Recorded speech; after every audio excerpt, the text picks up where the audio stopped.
What's up, music fans of the internet? I'm Derek, And I'm Kevin.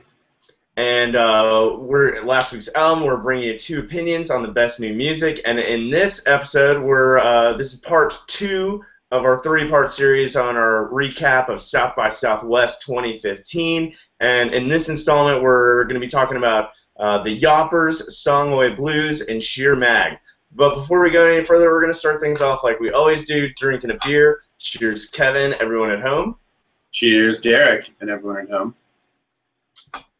All right, so to kick things off, in this episode, we're actually going to start with the last show of the night, Friday night, where we saw the Yawpers at Javelina's on Rainy. And the Yawpers are a trio based out of Denver, Colorado, and they're really exciting to see live. There's a drummer and two acoustic guitar players. One of them sings, and the sound that comes out of those guitars once it goes through amplifiers, speakers, a number of any other sort of gadgets is anything but acoustic.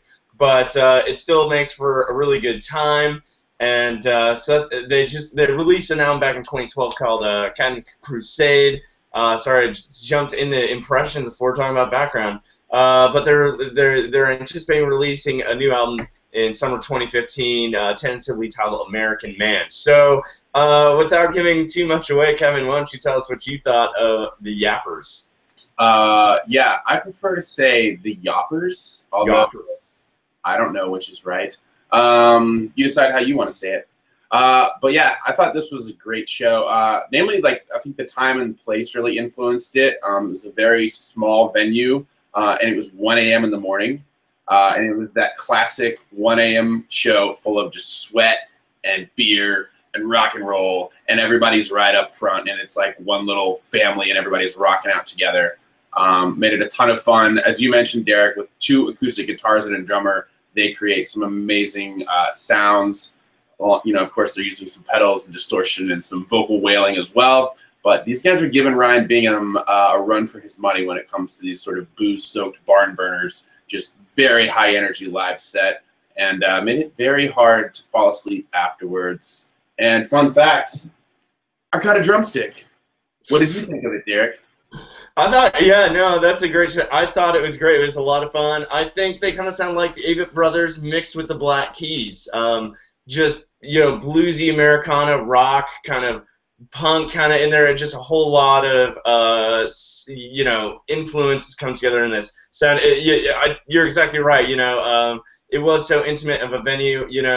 I think everyone walked out friends that night. Everyone just shared a very unique experience. The band as well, just everyone had a lot of fun. That was a great way to end the night. It was almost a bummer that, their last song was also having to be Last Call, just because, it seemed like things were just finally starting to warm up. So the Yawpers, go check them out. Look for their new album, American Man, coming out summer 2015. And that brings us to our next show, Songhoy Blues. Kevin, why don't you give us some background there? Yeah, so they have a really interesting story. They're from Mali, and they were sort of exiled from northern Mali after some armed jihadists sort of took control and outlawed music. Otherwise, you would be whipped and thrown in jail. So they went to southern Mali, where things were a little bit cooler about music, and they weren't actually all in a band until they got there and kind of just decided they needed to start a band as their sort of form of nonviolent resistance. And it just sort of spread a message of peace in a time of war, I guess you could say. So yeah, that's kind of the background, some kind of deep, heady stuff, but their music is so joyful and overcoming, and that's kind of the fun part of where the story meets the music. But what did you think of the show, Derek?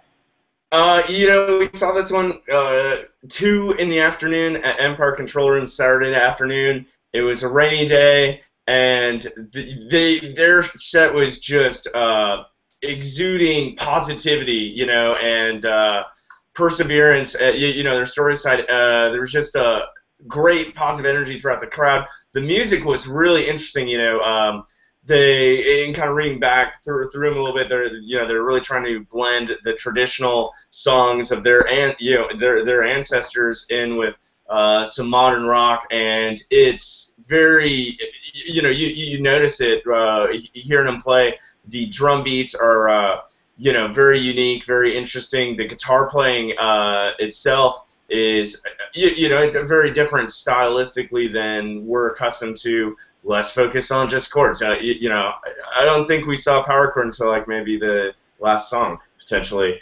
And the lead singer was always dancing, and I think that was a lot of it too. Not only was making music outlawed, but some of the their traditional dances also, and so I think that's also coming through. So there's the messages and context of this band. There's so much there.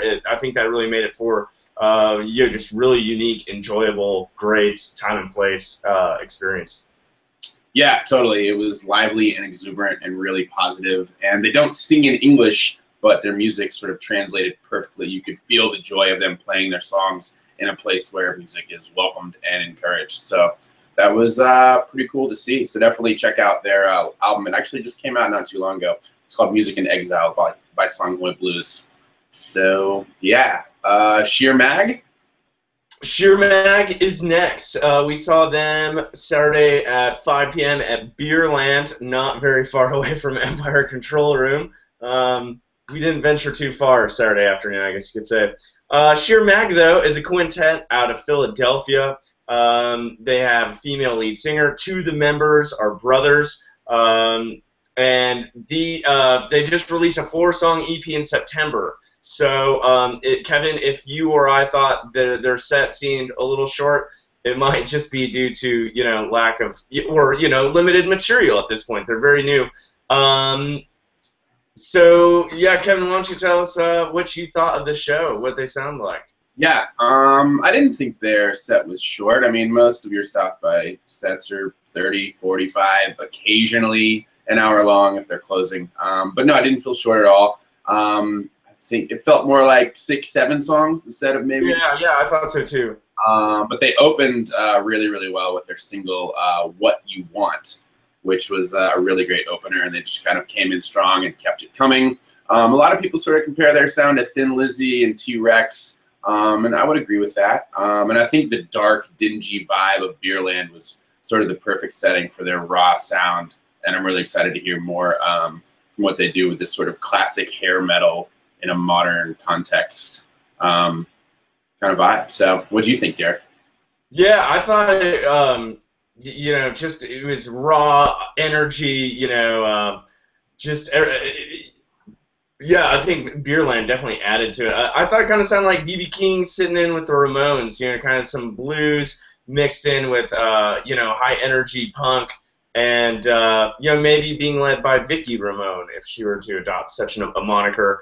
I thought What You Want, though, their first single and the first song they played was really strong. And, it was just really fun to see. Looking forward to, if they do, put out more than 4 songs. Yeah. And that brings us to the end of episode 2. So there you have it. Just talking about the Yawpers, Songhoy Blues, and Sheer Mag. These were 3 bands we really enjoyed at South by Southwest 2015. And don't forget to watch our final installment, Part 3 of the 2015 South by series. And if you weren't paying attention, the rain kind of lets up in the end. And you won't want to miss the big surprise band, girl band. You don't want to miss our thoughts on that show. It was great. So stay tuned. We'll see you next time.